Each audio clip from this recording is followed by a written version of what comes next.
Hi guys, village recipe রান্নাঘরে আপনাদের সবাইকে স্বাগত। আজকে চলে এসেছি নিয়ে ওলের পাতা। এই যে ওলের পাতা দিয়ে আজকে আমি সুন্দর মজাদার একটা রেসিপি আপনাদের কাছে শেয়ার করব। ওলের চপ। আজকে ওলের পাতার চপ তৈরি করে দেখাবো। তা আপনারা তো অনেক রকমের চপ খেয়েছেন, এই ওলের পাতার কি চপ খেয়েছেন? যদি না খেয়ে থাকেন তাহলে পুরো ভিডিওটা সম্পূর্ণ দেখুন কিভাবে এই ওলের পাতার চপ আমি তৈরি করি। এই চপ যদি একবার খান ওলের পাতার, তাহলে আর কখনোই ওলের পাতাগুলো আপনারা ফেলে দেবেন না। তাহলে দেখতে থাকুন পুরো ভিডিওটা। আমি এই যে পাতাগুলোকে পরিষ্কার করে ধুয়ে বেছে ধুয়ে নিয়ে এসেছি, এবার কুচিয়ে নেব। এই যে দেখুন কুচিয়ে নিয়েছি। এবার আমি এই যে কড়াই বসিয়ে দিয়েছি, কড়াইতে একটু আমড়ে নেব। খালি কড়াইতে দিয়ে আমি এটা একটুখানি জলটা একটু টানিয়ে নেব। হালকা একটু জাল দেব, বেশি জোরে জাল দেব না, খালি কোনো মতে একটু ভাপ দিয়ে সিদ্ধটা করে নেব। আমার আমড়িয়ে নেওয়া হয়ে গেছে। এই যে এবার আমি এটা তুলে নেব। এটা ঠিক এরকমভাবে একটু সিদ্ধ করে নিতে হবে। তাহলে এটা আমি তুলে নিচ্ছি। এবার আমি এখানে কিছুটা আতপ চাল ভিজিয়ে রেখেছিলাম, এই চালটাকে আমি একটু বেটে নেব। এবার এখানে আমি দিয়ে দেব পরিমাণ মতন লবণ, দিয়ে দেব হলুদ, দিয়ে দেবো এখানে দুটো পেঁয়াজ কুচি, কিছুটা রসুন বাটা, পুরো বাটিনি ফিনিশ করে একটু আদা বাটা রেখেছি, আর দিয়ে দেবো জিরে আর আদা বাটাটা, শুকনো লঙ্কা বাটা, দিয়ে দেবো বেটে রাখা চালের গুঁড়িটা, এই চালগুলো যেটা আমি ভিজিয়ে রেখেছিলাম সেটা বেটে নিয়েছি মিক্সিতে, সেটা দিয়ে দিলাম। এবার আমি এইগুলো সব কিছুর সাথে ভালো করে এটাকে মাখিয়ে নেব।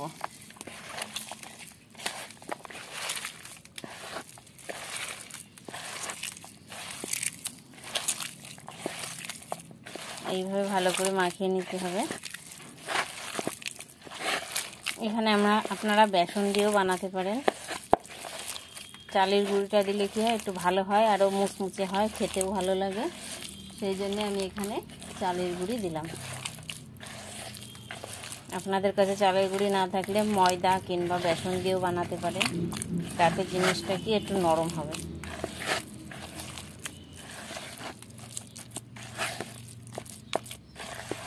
এইভাবে করলে একটুও ওলের পাতাতে গলা ধরবে না। এটা কিন্তু আমার মাখিয়ে নেওয়া হয়ে গেছে। কড়াইতে সাদা তেলটা গরম করে নিয়েছি। এবার এক এক করে আমি এই চপগুলো ছেড়ে দেব। এইভাবে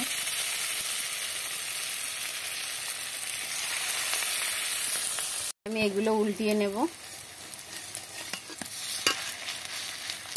এইভাবে উল্টিয়ে দেব সবগুলো।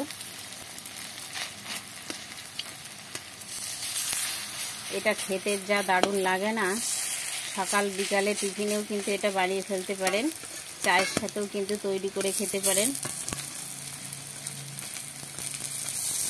যারা চায়ের সাথে চপ দিয়ে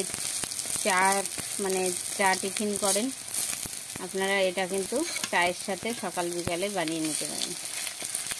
খেতে সত্যি খুবই ভালো লাগে, গলা ধরে না একটু। তো এইভাবে আমি এপিট ওপিট ভালো করে ভেজে নেব। আমার ভাজা হয়ে গেছে, এবার তো আমি এইভাবে তুলে নেব, বাকিগুলো এইভাবে ভেজে নেব। তাহলে এই যে দেখুন তৈরি হয়ে গেছে পুরোপুরি আমার ওলের পাতার বড়া। খেতে কিন্তু সত্যি এই যে দেখুন কত সুন্দর হয়েছে ভেতরটা, আর একটু কিন্তু গলা ধরে না। আপনারা কিন্তু ওলের পাতা দিয়ে এইভাবে আপনারা বাড়িতে গরম গরম চপ এইভাবে বানিয়ে খেতে পারেন। খেতে খুবই দারুণ লাগে। আর এই জিনিসটা সবসময় গরম গরম খাওয়ারই চেষ্টা করবেন, কেন ঠান্ডা হয়ে গেলে জিনিসটা খেতে অতটা ভালো লাগবে না। তাই সবসময় বড়া জিনিসটা গরম গরমই খেতে হয়। তাহলে কেমন হলো আমার এই রেসিপিটা আপনাদের কাছে শেয়ার করলাম। লাইক আর কমেন্ট করে জানাতে যেন ভুলবেন না। চ্যানেলটিকে সাবস্ক্রাইব করে আমার পাশে থাকবেন। আর যেসব বন্ধুরা আমার ফেসবুক পেজ থেকে দেখছেন তাদেরকে অসংখ্য ধন্যবাদ। আর যারা এখনও পেজটিকে ফলো করেননি, লাইক কমেন্ট করে পেজটিকে ফলো করে রাখুন। আর ভিডিওটা ভালো লাগলে বেশি বেশি করে শেয়ার করবেন। আর আমার ইউটিউব চ্যানেলে যেয়ে আপনারা আরও অনেক অনেক ভিডিও দেখতে পাবেন। চ্যানেলটিকে সাবস্ক্রাইব করে আমার পাশে থাকবেন। তাহলে সুস্থ থাকবেন সবাই, ভালো থাকবেন। আবার ফিরে আসছে অন্য কোনো রেসিপির সাথে। আজকের মতন এখানেই।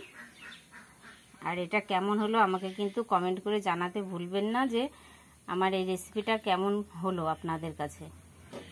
ঠিক আছে, কমেন্ট করে অবশ্যই জানাবেন।